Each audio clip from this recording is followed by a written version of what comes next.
Hey everybody, I'm doing this quick little video. Well, hopefully it'll be quick. I'm not quite so sure. If it's a little longer, I'm gonna have to put it on my YouTube channel.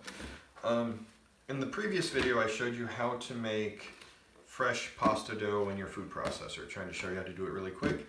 And promised in the next video, I was going to show you how to make Singapore noodles with it. But I'm changing my mind and instead going to do a part 2 showing you how to take your fresh dough that gets just like 2-ingredient dough. You have the large ball, section it up, and you end up with a 1/4 cup little dough balls, just like making 2-ingredient dough. I'm going to show you how to use a simple manual pasta maker that's really cheap. Got out for 47 bucks on Amazon because my old one broke after about 10 years. 47 bucks, and I talk about it all the time, making your own fresh pasta and everything. So I figure I just showed you how to make fresh pasta dough that I always claim is lower in points and calories and all that stuff than the box store-bought pasta.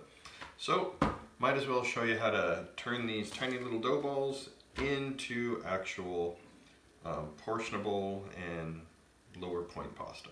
So here we go. So first thing, like I said, I went on Amazon, eBay, anywhere, Target, and bought a manual pasta maker, pasta roller. This was the Imperia brand, not endorsing this one. I'm just telling you this is what I bought. It was pretty cheap now, 47 bucks on Amazon, and it comes with the base unit and some attachments to it. It comes with this attachment that lets you make linguine on one side or on the other side. So you have the wide teeth here where it makes linguine, and then this finer one here where it makes kind of like angel hair. Just really, really tiny linguine-ish, but it's similar to angel hair. And that's what I'm going to use for the Singapore noodles later on. But you want to get one that comes with the attachment. It also comes with some other doohickeys, is the technical term. I will show you what to do with those. But one of the reasons I like these manual ones versus the big all-in-one contraptions that you pop dough in, press a button, and it shoots pasta out, is I like how in these ones they have the little levers where you can adjust how thick, if you want it thin or if you want it thick. You get to adjust how thick you want the pasta sheets, and that really can help you stretch out the points here. And you get a lot more per serving if you make it thinner, and plus the pasta tastes much lighter. Super awesome with lasagna, and I'll get to that. So first thing we got is I took the dough ball from the previous video, and it's been in the freezer for about 4 or 5 days. Just haven't been able to get to it. Took it out, let it thaw overnight in the fridge, wrapped in the saran wrap and all that stuff. And I've had pasta dough for about 8 months in the freezer, and I still use it, and it comes out fine.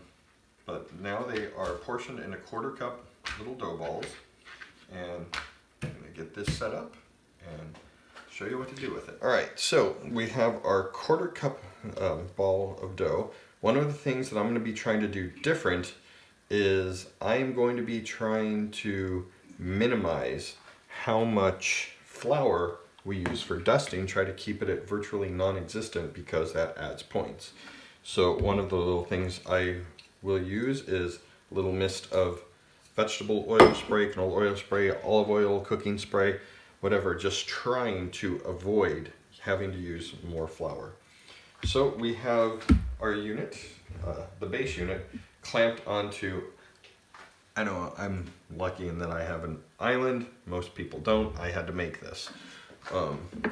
But you can clamp it onto your kitchen counter, you can do it on your table, clear off your table, all that stuff. And another thing I do is, because I'm lazy and don't feel like cleaning off my island all over again, I just have a couple of thin cutting boards just, laid out so that that's what's going to get dirty, not the rest of this, because I don't like to clean because I have to do it all day. So first thing we're going to do is the adjustment for the width. We have it opened to the widest setting, and you see how this dough ball's right over here? We could run it through right there, but then we get this really weird oblong shaped one. So what I like to do is just flatten it out kind of a little rectangular in shape to try to get it to come across further. Doesn't have to be perfect. It's gonna get flattened out pretty good. But just to try to give it a little help with getting wider right now. We have our little hand crane. Now, pop this bad boy in.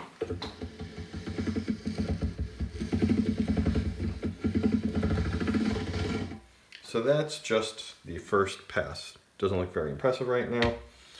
Now, one thing I'm going to do, light dust, light dust. And you're going to run it through a few more times.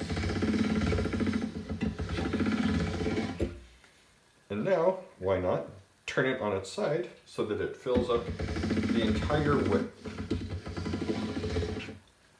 Good job. I'm going to make this one little notch thinner. And just because, light dust, light dust. Run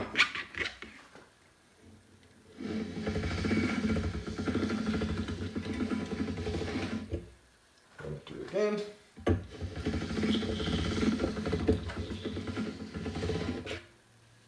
It's a little bigger, a little thinner. And I'm going to take it down one more notch. And light dust, light dust. Just because I feel like it. It's my video. And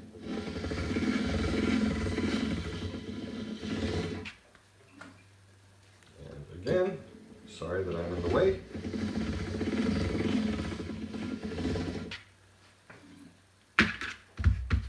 Going to take down another notch. And we're trying, ideally where I like to get it, is to where it's the second from the end. Now I'm going to use just a pinch of flour, just a pinch. Probably not even, all together on both sides, I'm not even going to use an eighth of a teaspoon. You're going to hear some lightning in a second. You people back to the east can appreciate the storms.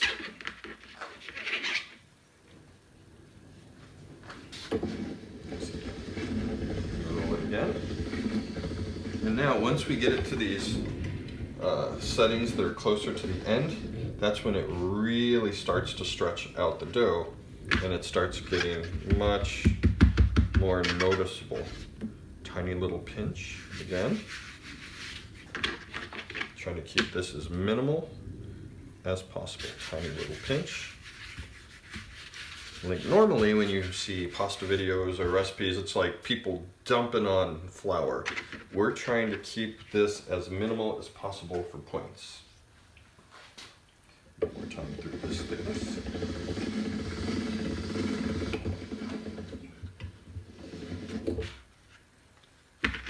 There. And now we are on the second to the end setting. A tiny little pinch. And one more tiny little pinch. And this is the setting where I ideally don't go any thinner than that. I like it the second from the end. This one really stretches it out.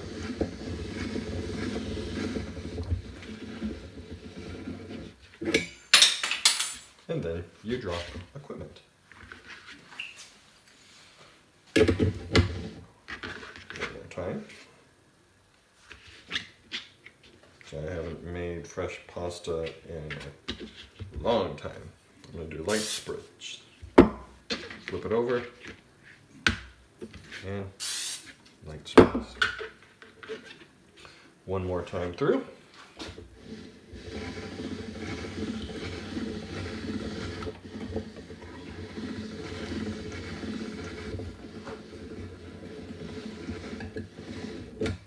Now what was sorry, what was that thin little dough ball is now a decent length pasta sheet. Let me back this up, which you can see right there. Sorry folks. So this is our pasta sheet right now. Once we boil this, it's going to get huge. By contrast, let's see, I'll put it in some boiling water right now. So we have this nice pasta sheet finished. I'm going to boil this for 3 minutes, and I'll come right back to you and show you what the difference is between this and the store-bought stuff. All right, everybody, the pasta is all done. I also boiled a piece of store-bought lasagna noodle just to show you the comparison, because one piece of dried lasagna noodle is 3 points from the store and 100 calories per noodle, so you get a nice side-by-side comparison of what the benefits are. I know I'm just showing you how to boil the full sheet of pasta right now, but if you wanted to do noodles, let's say, you take your attachment for the noodles that comes with your box, you slide it down onto the teeth on the back, and let's say you wanted to do linguine noodles, you take your uncooked sheet that you rolled out, and you just hold it up, lower it down, and out the bottom comes linguine. Same thing with the other side. Angel hair. They sell different attachments. They have ravioli attachments, whatever you want. But I wanted to show you the difference between 3 points of store-bought lasagna noodle and 3 points plus like 1/8 of a teaspoon of flour for dusting of the fresh made stuff. So here is 3 points of store-bought 100 calories worth of lasagna noodle from the store. So this is, according to the dried box from the store, this is 100 calories and 21 grams of carbs for this. 100 calories. This is, oh, and it's 3 points. This is a 3-point boiled sheet of lasagna or pasta, fresh made. Gotta get it back on the screen more, it's a little big. So this is 3 points, and this is 3 points. I'll put it on top. This is 3 points, and this is 3 points. So let that sink in for a minute. All the people, all the leaders, all the Weight Watchers magazines, all of that stuff where they throw recipes at you and you are being told how to cook something with a smaller portion, but you're not being told how to cook smarter or better. You're not being told how to prepare ingredients better so that you get more for your points with less calories. And that's a huge disservice to everybody in system, I'm sorry, it is. Where you saw that it's not that tough of a process to make pasta. It's really not.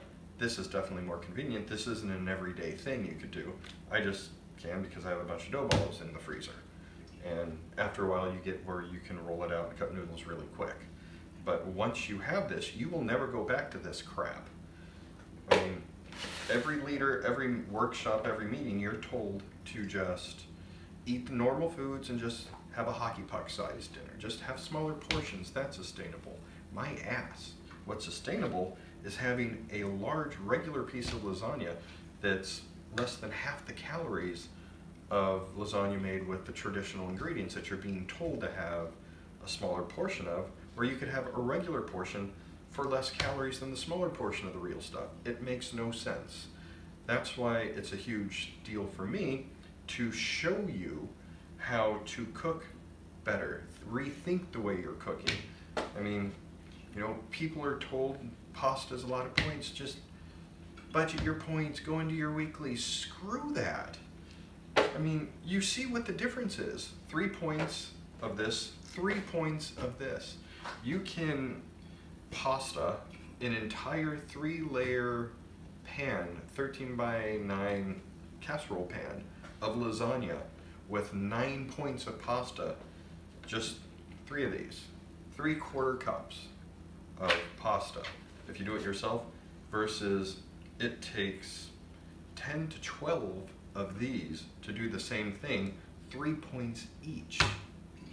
I mean, not even factoring in the cheese, the sauce, if you use your regular sausage versus my 0 point ground turkey Italian sausage, which is the bomb. And this is how you can get real pasta to be really low in points and delicious. And that's pretty much my MO, is just trying to teach all you folks how to not listen to the people who are telling you just eat the regular full fat crappy food and have a smaller portion of it and you'll feel satisfied. If you want to feel satisfied, learn to make your food better.